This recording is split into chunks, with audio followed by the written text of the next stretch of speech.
ناظرین اور سامعین کی خدمت میں السلام علیکم۔ حضرات، نہج البلاغہ کے سلسلے میں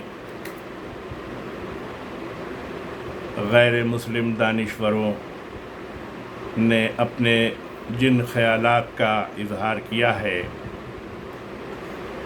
اس کے سلسلے کی 5ویں کڑی آپ حضرات کی خدمت میں آج پیش کی جا رہی ہے۔ اس سلسلے میں آپ حضرات کے سامنے جناب ریمنڈ قسیس کے خیالات کو سب سے پہلے پیش کرنے جا رہا ہوں۔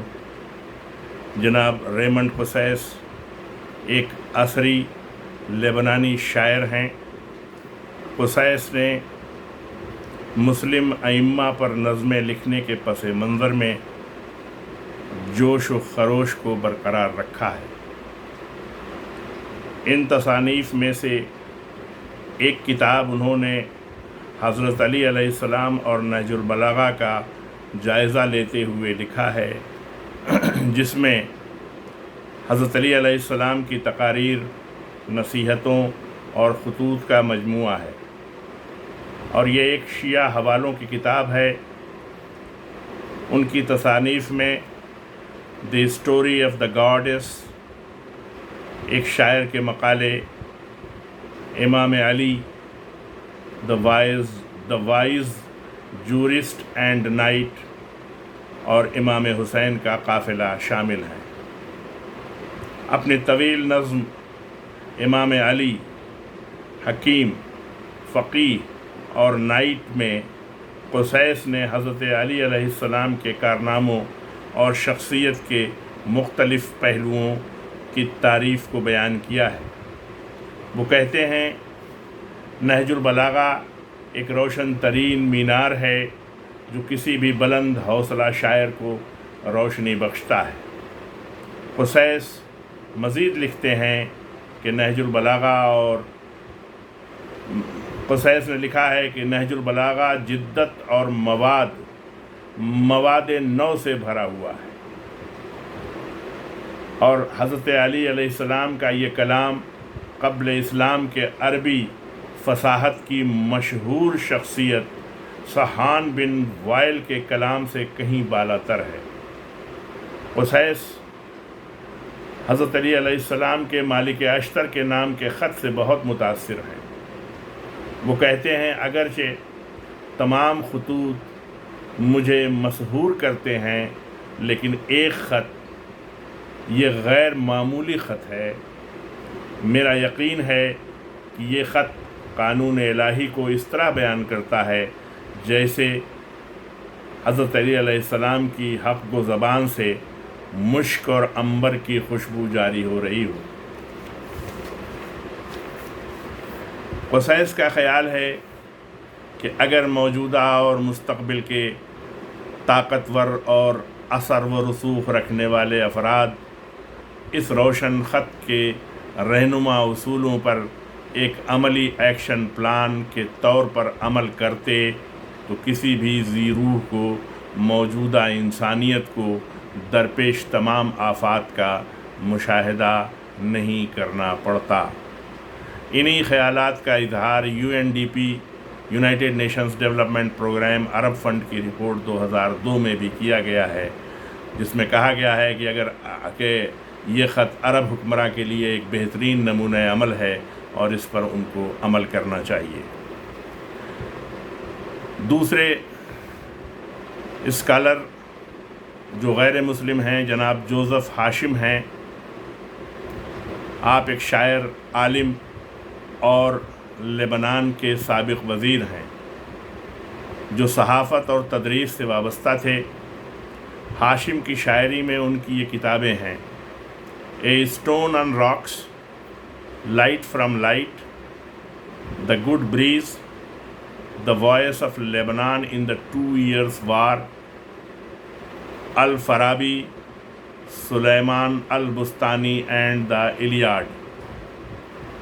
انہوں نے اہل بیت کے بارے میں بہت سے اشعار لکھے ہیں۔ ان کی شاعری، مضامین اور کتابوں میں خاص طور پر شریعت اور نہج البلاغہ کے بارے میں مختلف موضوعات پر گفتگو کی گئی ہے۔ وہ کہتے ہیں کہ جو بھی نہج البلاغہ کا مطالعہ کرے گا وہ اس میں اللہ کی نشانیوں کو دیکھے گا، کیونکہ اس کتاب میں زمین و آسمان کے متعلق تمام ضروری باتیں ہیں۔ بندے اور اس کے خالق کے درمیان تعلق قائم کرنے کے لیے ضروری تمام امور ہیں، اور وہ تمام ضروری افکار جو انسانیت کی تکمیل کے لیے درکار ہیں وہ موجود ہیں۔ اس کتاب کا مجموعی موضوع کسی مخصوص مذہب کی طرف نہیں ہے۔ یہ خاص بڑی اہم بات ہے کہ یہ اس کتاب کا عمومی موضوع کسی مخصوص مذہب کی طرف نہیں ہے، بلکہ یہ ایک جامع کتاب ہے جو تمام انسانوں کے ساتھ گفتگو کرتے ہوئے ان سے مخاطب ہے۔ لہذا نہج البلاغہ کو اسلام اور عیسائیت کے درمیان بین المذاہب مکالمے کے لیے ایک مشترکہ کتاب کے طور پر استعمال کیا جا سکتا ہے، کیونکہ اس میں خدا، مخلوق، دنیا، آخرت، انسان، جنت، جہنم اور فضیلت جیسے تصورات کی مطلق موجودگی ہے، اور وہ بھی بغیر کسی تنگ مذہبی شناخت کے تصورات کے ساتھ۔ جوزف نے حضرت علی علیہ السلام کی تعریف بیان کرتے ہوئے بے شمار اشعار لکھے ہیں۔ ان میں سے ایک نظم میں وہ لکھتے ہیں کہ حضرت علی علیہ السلام کے اقوال اور الفاظ سے ان کے ذہن کی خوشبو کا اندازہ ہوتا ہے، اور ان کے خطبات ان کی فکری جوہر کی عکاسی کرتے ہیں، اور ان سے الہی فضائل اور احکام کی معرفت حاصل ہوتی ہے، اور وہ بھی سب سے زیادہ دلکش، ادبی اور معنوی شکل میں۔ دنیا کی دیگر تمام کتابوں کو احساس اور علم کا مطالبہ اس کتاب سے کرنا چاہیے، اور اس کی بدولت اور اس کی ہدایت کی روشنی میں بارش سے دنیا کے مسائل کا علاج کرنا چاہیے۔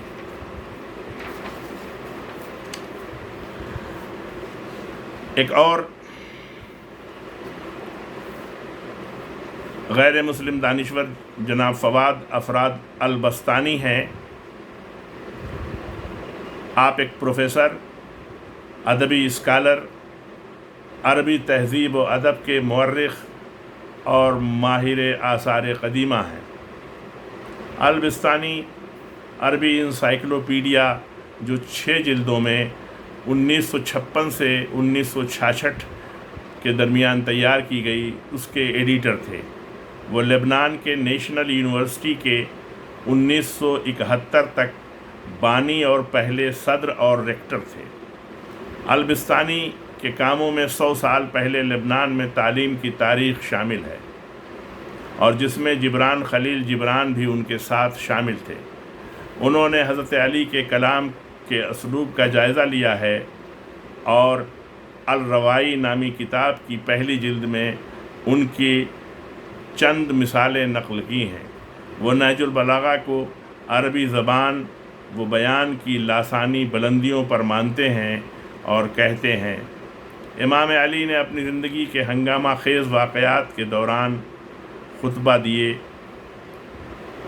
اسلام کی تبلیغ کی اور خطوط تحریر کیے، اور یہ سب حکمت، نصیحت، احکام، خطبات اور دعاؤں کا ایک قابل ذکر مجموعہ ہے۔ علی کے خطوط میں گہری سوچ، درست پیمائش اور فصاحت کا اظہار ہوتا ہے۔ نہج البلاغہ عربی تحریر کے عروج پر ہے۔ شریف الرضی نے اسے بجا طور پر نہج البلاغہ کہا ہے۔ انہی الفاظ کے ساتھ آج کی اس گفتگو کو تمام کرتا ہوں۔